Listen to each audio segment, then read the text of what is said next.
ஒரு ஒரு ஜெயிச்சவனை ரெக்கக்னைஸ் பண்ணுறதுக்கு வந்து 1000 பேர் இருக்கிறாங்க சார். 20 வருஷத்துக்கு முன்னாடி 30 வருஷத்துக்கு முன்னாடி இன்னைக்கு வாங்குறதுக்கு எவ்வளோ கஷ்டமோ அதை விட அதிகமான கஷ்டம் தான் வந்து முன்னாடி. இப்போ ஒரு ஷார்ட் ஃபிலிம் எடுத்துகிட்டு வந்து காமிக்கலாம், அப்போ ஒன்றுமே கிடையாது, ஒரே ஒரு புக்கை மட்டும் தான் எடுத்துகிட்டு வரணும். அவர் மேலே என்ன மரியாதை? இப்போ எல்லாரும் கஷ்டப்படுறாங்க, எல்லாரும் சக்ஸஸ் கொடுக்குறாங்க, எல்லாரும் ஃபெயிலியர் கொடுக்குறாங்க இல்லைங்களா? அவர் விஜயகாந்த் சாருக்குன்னா ஒரு பெரிய ஒரு ஸ்பெஷல், ஒரே ஒரு ஸ்பெஷல் தான் சார். திரைப்படக் கல்லூரி 1964 இருக்குது சார்.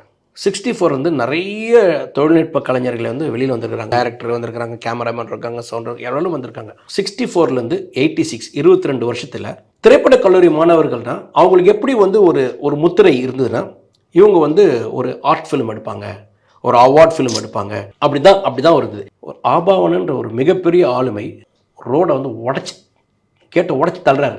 அவரை ரெக்கக்னைஸ் பண்ணுறது யார்? ஒரு நடிகர்களில் விஜயகாந்த் சார் மாதிரி ஒரு யாருமே கிடையாது.